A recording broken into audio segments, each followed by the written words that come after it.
What's up everybody, welcome back to Mystery Money. My name's Nick. Today I'm going to do a video on the quick recap of the new bill that is potentially going to be passed here within a few hours. They just released the text of the bill that tells exactly what is in it. Because we're close to the fiscal end of the year and they have to pass a budget for next year, basically lumped everything together into one bill to fund the government for 1 year and also to do the aid. But the text just got out. I'll put a link in the description box below. You can check it out for yourself. It's 5,593 pages, so it's massive. Some of the released text before for just the stimulus package were around 525 to 600 pages, so a lot of this stuff is just going to be normal government operational things. What I wanted to key in on were certain specifics of the act that apply to small businesses. Before we get started, hit that like button, let me know you're awake, and we'll get into this bill. So one of the things that made it in there that I was hoping for, and I posted a video earlier, was the fact that the Eidl grant that was given to small businesses, or Eidl Advance, whichever way you want to look at it, is now not being taken out of the PPP proceeds. So if you got a PPP loan and your bank told you now you have to pay it back,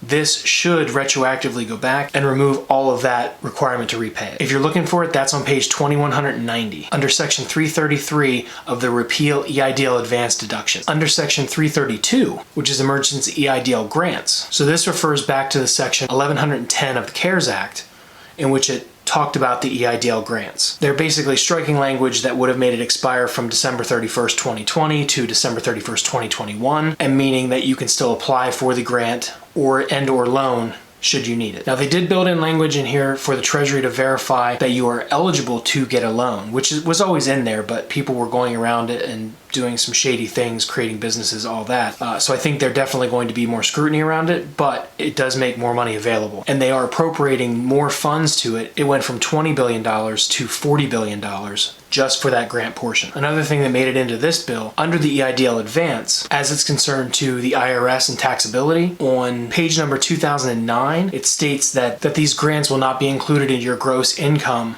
for hard-hit businesses, nonprofits, and venues. I don't know if that's kind of vague, if it's any business that's impacted, if you have to show that, whether it affects your taxes, but that's moving in the right direction. It also makes reference to subsection of the certain loan payment, which I believe applies to the SBA had given 6 months of payments, principal and interest, for anyone that had a 7A loan, 504 loan, or anything prior to the pandemic. They were paying 6 months of payments. I believe in one of these sections it says about certain loan payments for the purpose of Internal Revenue Code that they would not be calculated as gross income for the person.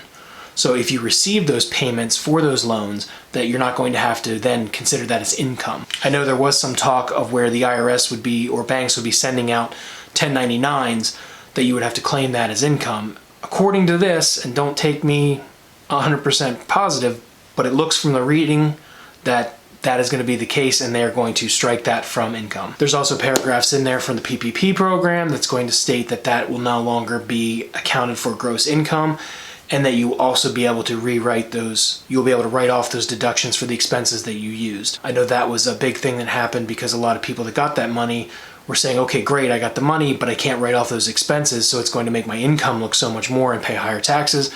I think Congress addressed that, and in this new act, it basically says the intention of the CARES Act was to provide small businesses with the help they needed during the pandemic and not to cause undue tax burdens.